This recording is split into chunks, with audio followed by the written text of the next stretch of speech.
Olhar para o Centro com o Fábio Perrent, que já está aqui com a gente, 8h33. Fábio, seja bem-vindo mais uma vez, bom dia. Ele que já deu o ar da graça para me ajudar para falar sobre a prefeitura do Butantã, que eu achei que era de Santa Maria, não, Butantã ali é a região do Morumbi, e está aqui com o Edilson Fará, que é presidente das associações Vivo Centro e Bairro Vivo.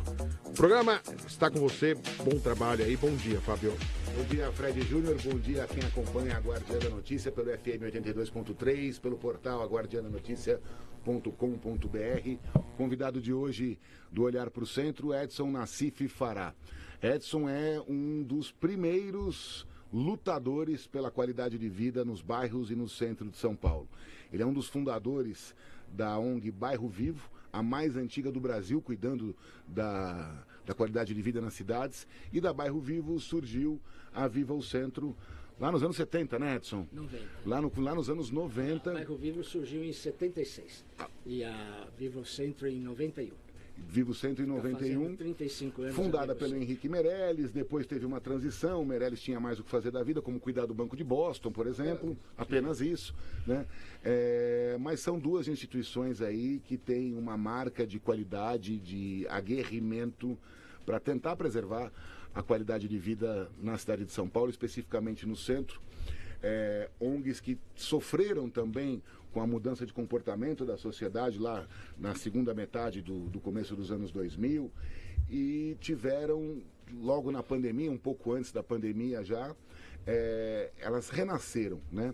Não só a Vivo Centro e a Bairro Vivo, como outras entidades que também fazem um trabalho importante, renasceram da necessidade que o centro de São Paulo sentia de ter alguém lutando por ele fora o poder público, para cobrar o poder público, para ajudar a direcionar as ações do poder público, mas principalmente para tentar mobilizar a sociedade civil em torno da preservação da qualidade de vida. E é um trabalho que deu certo, né, Edson? Você já está nessa luta há 50 anos. Você tem algum arrependimento? Só vou pedir para você chegar um pouquinho mais perto do microfone. Tem horas que arrepende, quando você é incompreendido e tal, né? Uma luta muito grande a vida toda. Mas não há arrependimento. Eu pautei minha vida desde moleque, desde criança, pelo coletivo, pelo bem comum. E na minha juventude, o grande mote começou a ser o meio ambiente, né? Tanto então nós somos daquela velha guarda que iniciou o movimento de preservação do ambiente no Brasil. Nós somos do pessoal que criou o primeiro Ministério de Meio Ambiente, com o governo do Geisel, com Paulo Nogueira Neto.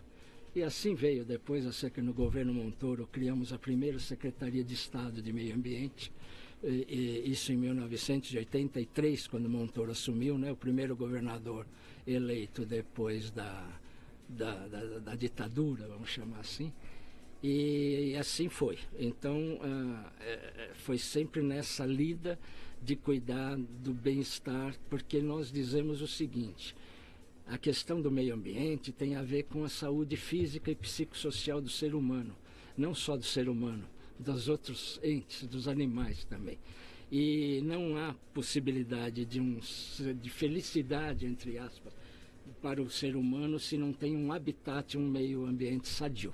É esse o mote da nossa vida toda e assim brigamos sempre.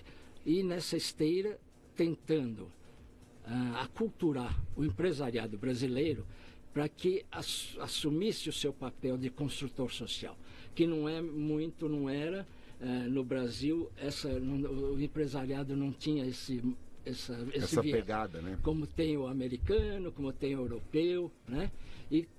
E o que me deixa muito contente é que de alguns anos para cá, de não muitos anos para cá, mas de uns 15 anos para cá, o empresariado brasileiro começou a entender a importância do seu papel de colaborar com os governos, com as instituições na construção da sociedade. O Edson tem um fato curioso sobre ele. Ele é um pitbull, né? No melhor sentido da palavra. Ele coordena um grupo de WhatsApp, eu estou nesse grupo, vou te colocar no grupo também, viu, Fred? Que é o Vivo Centro. Ali para repórteres de política, ali você tem pautas todo santo dia. Nesse grupo estão o prefeito, todos os secretários, o governador, o vice-governador, etc. E ele cobra, mas ele cobra sem dó. E com uma verve de escrita que às vezes incomoda algumas pessoas, né? E eu, como estou colaborando lá com a Vivo Centro há algum tempo, eu tento um pouco domar o Edson, mas é de gente com esse perfil aguerrido que a gente precisa. E a Vivo Centro ela não se exime de participar de todas as discussões urbanas em São Paulo, né? Eu queria até falar, eu vim preparado para falar um pouquinho do que está acontecendo ali na City Lapa, né?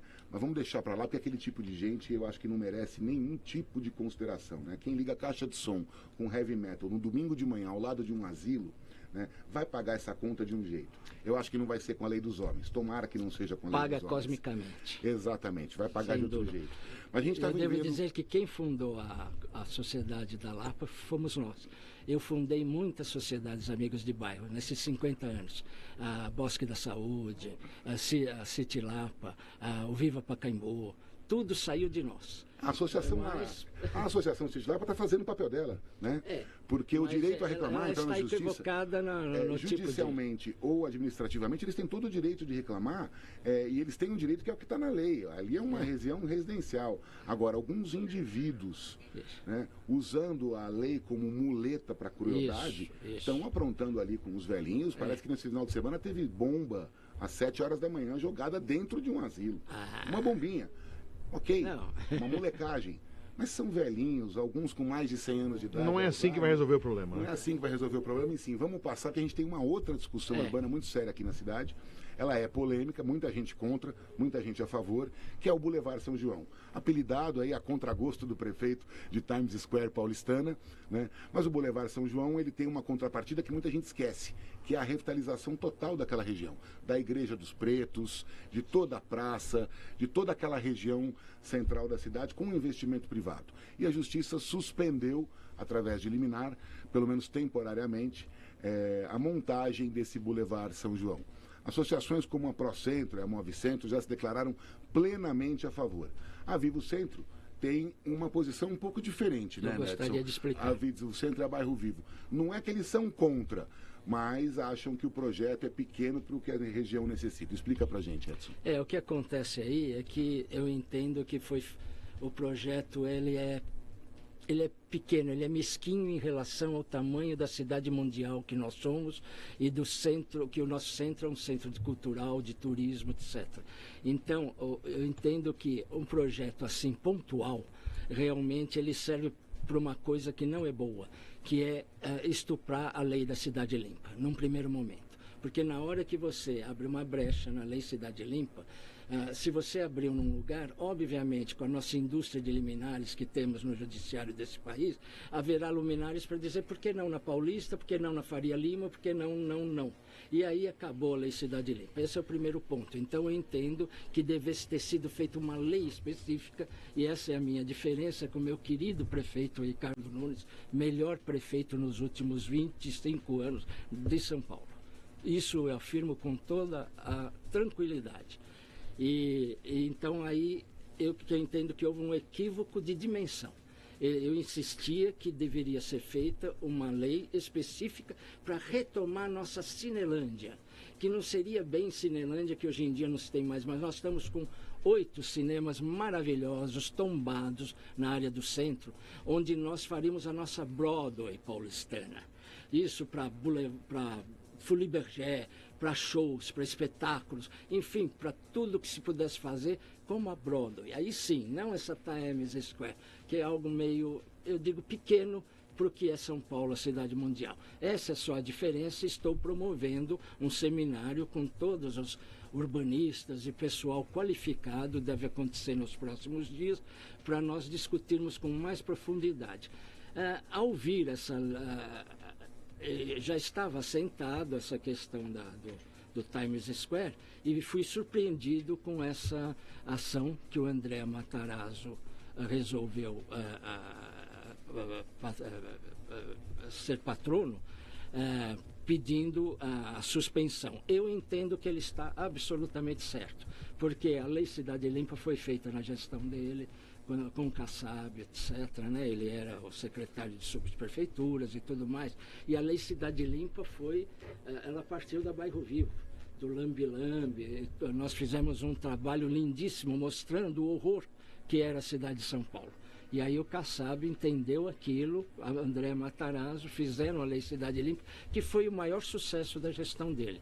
Então, esse é o sentido. Não somos contra, mas entendo que é pequeno. O que somos contra é fechar ruas. Fechar ruas nos fins de semana, como acontece com a Paulista, isso tem sido terrível para a cidade de São Paulo. Isso vai ser tema de uma próxima conversa nossa. Agora tem outra questão aqui. Quando eu voltei com a coluna no Jornal Diário de São Paulo e voltei a falar um pouquinho da nossa cidade, eu dizia que o assunto barulho iria tomar conta das manchetes de São Paulo esse ano, e é tiro e queda. Foi o que aconteceu.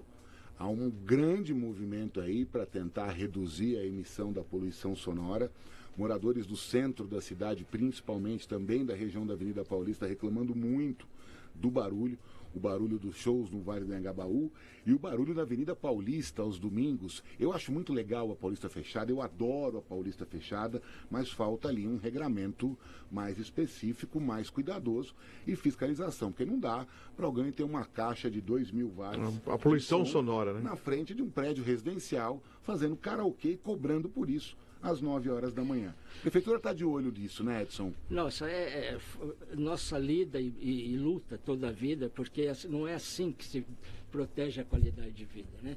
Então, o fechamento da Paulista, no meu entender, já na época, nós fizemos tudo para que não acontecesse, foi um equívoco do Serra. Foram buscar esse modelo na Colômbia, mas lá era outra questão, o fechamento. A questão lá era para que o povo viesse para o centro de Bogotá, e, na realidade, o povo ocupasse o espaço que era ocupado pela guerrilha, pelo narcotráfico. Então, não permitiam que o povo fosse à cidade. Então, lá inventaram isso de fechar em alguns dias, abrir alguns dias.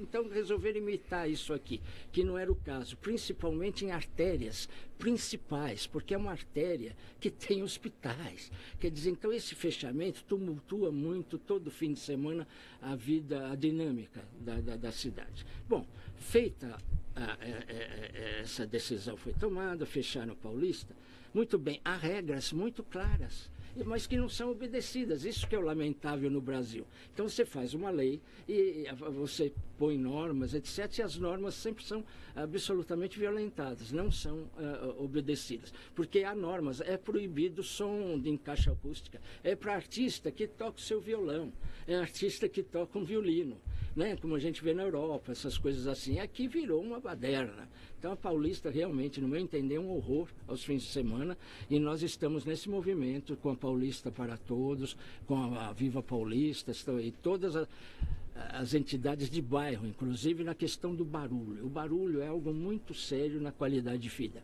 muito sério. Então é preciso que as autoridades realmente despertem para isso. A cidade, São Paulo, é infernal. Esses conflitos urbanos, eles acabam sempre gerando discussões acaloradas, né? Não, no centro da cidade. As pessoas não se colocam no lugar dos outros. Imagina estar na frente do seu apartamento, 9 horas da manhã no domingo, alguém tocando música. Ah, eu gosto de música clássica e a música clássica, então pra mim tá bom. Ok, mas e quem não gosta? E o cara que prefere ouvir um sertanejo? Não, e fica um lado do outro ainda. E o funk, enfim. Vamos discutir o gênero musical, cada um fica com o seu. Mas tem outra questão também, e essa ela é de décadas em São Paulo, e acho que em qualquer centro urbano do mundo, que é a pichação. E o que a gente tem visto, principalmente no centro, é um cenário realmente lamentável. Fachada, prédios tombados, simplesmente pichar. Não é grafite, né? Grafite é uma arte urbana, gostem ou não gostem, é arte. E os próprios pichadores, você não vai ver um grafite sendo pichado ou vandalizado por cima.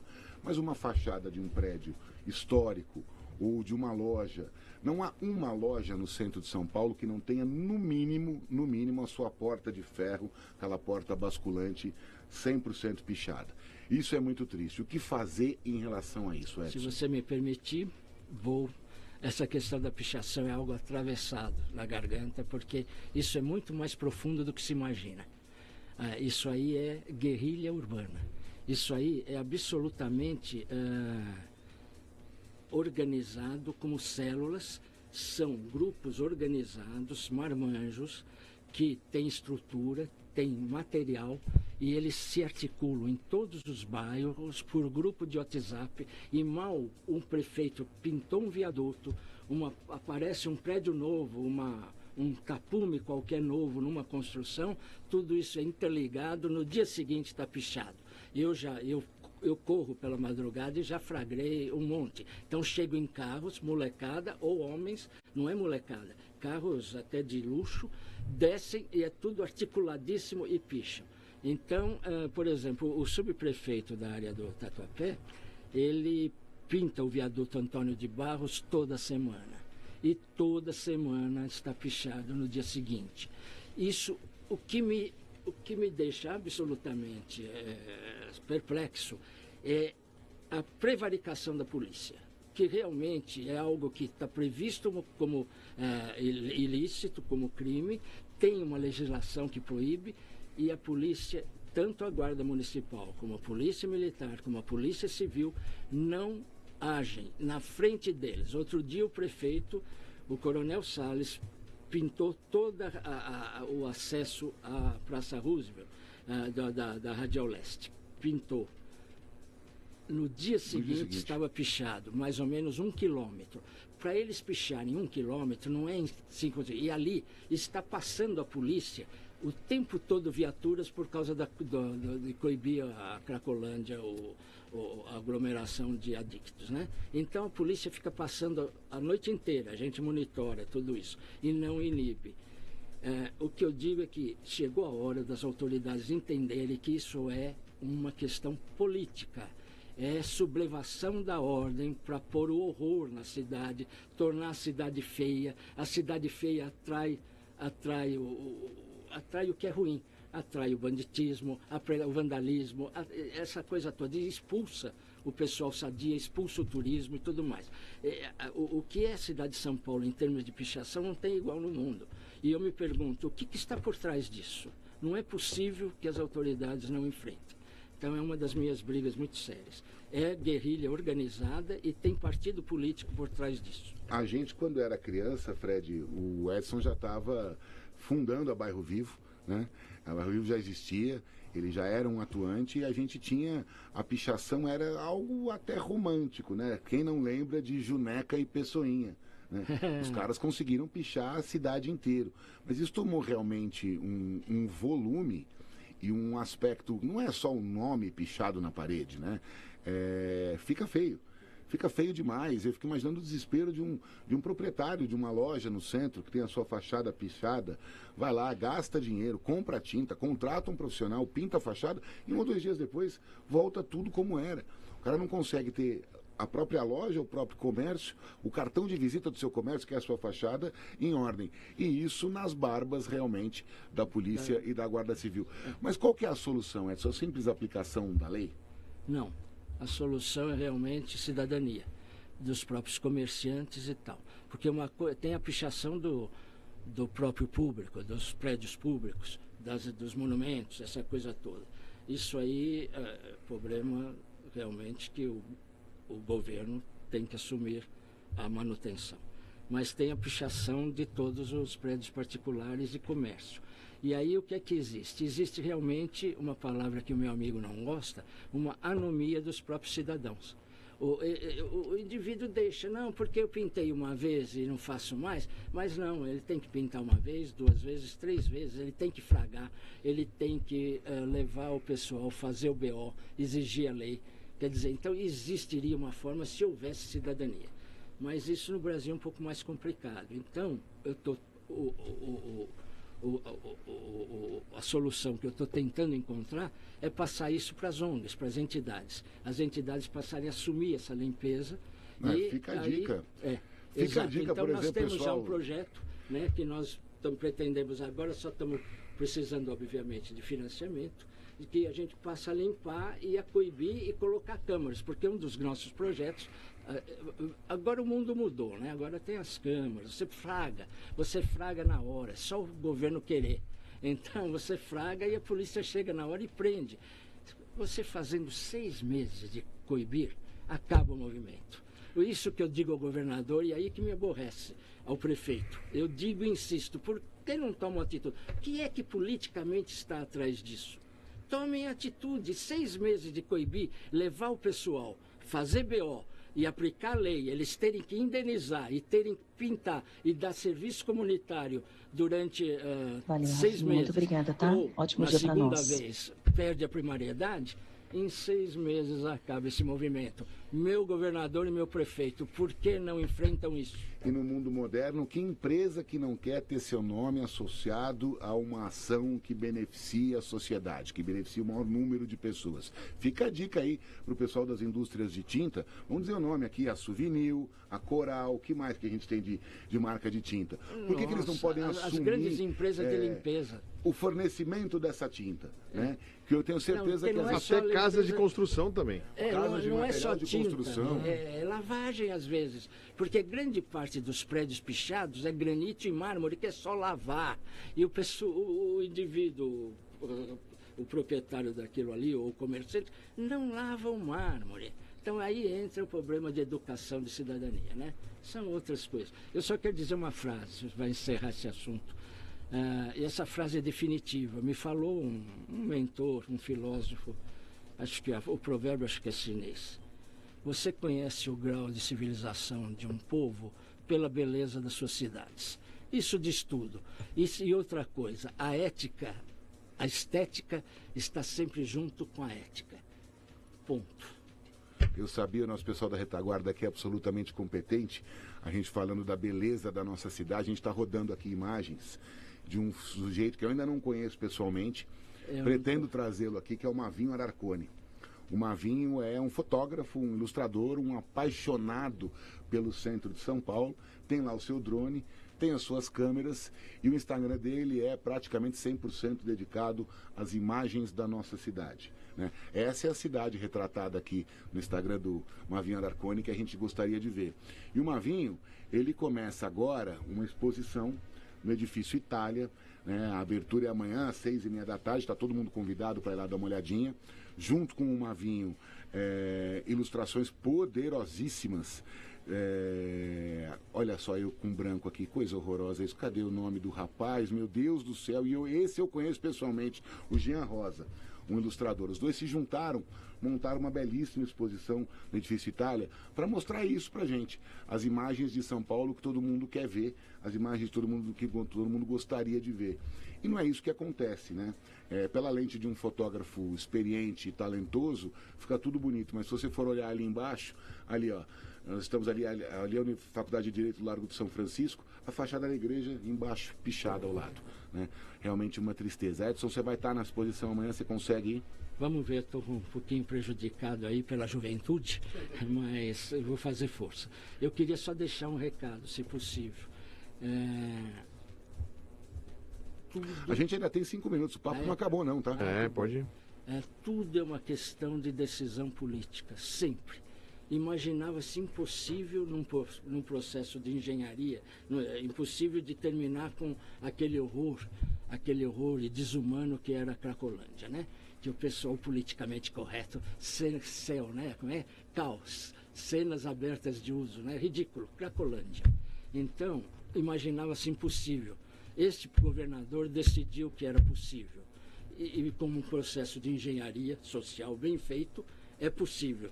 Tem os outros problemas todos, está espraiado, tudo bem, mas é possível. A mesma coisa é possível todos os demais problemas, se houver decisão política. A sociedade civil ajuda mesmo. A sociedade, olha, o que nós temos de lideranças na área do centro, e lideranças bem intencionadas, que não usam essas lideranças comunitárias para trampolim, para virar deputado, virar vereador. Lideranças comunitárias verdadeiras no Brasil e em São Paulo. Então, quando o governo quer e junta com a sociedade civil, acontece. Então, essa homenagem eu quero fazer realmente a Tarcísio e a Ricardo. Toda a minha vida, pelo menos nos últimos 30 anos, são os primeiros, governador e prefeito, que estão trabalhando junto com a sociedade civil.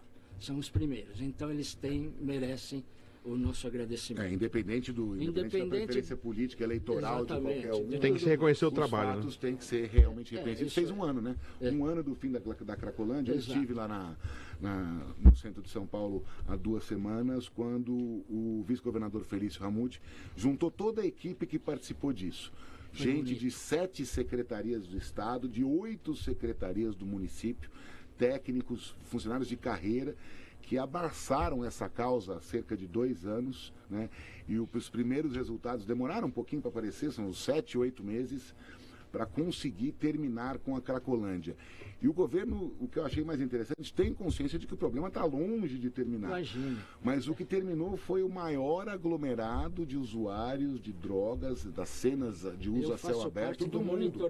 Eu faço parte do monitoramento. Então, pipoca à noite, como guerrilha também, em toda a cidade. A noite toda fica pipocando. Parque Dom Pedro, Luz, Praça da República, que é grupinhos pequenos, que é um desafio. E tudo isso também tem política por trás. É um desafio. Então, mas a polícia e a guarda municipal não param a noite inteira de dissolver, não deixa mais aglomerar. Em 2020... E está oferecendo tratamento, tudo isso. Olha, claro.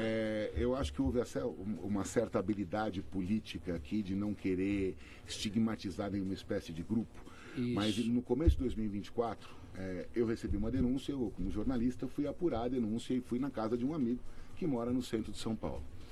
Eu vi pelo menos 5 ou 6 vans na mesma noite encostando no Parque Dom Pedro e descarregando usuários de drogas.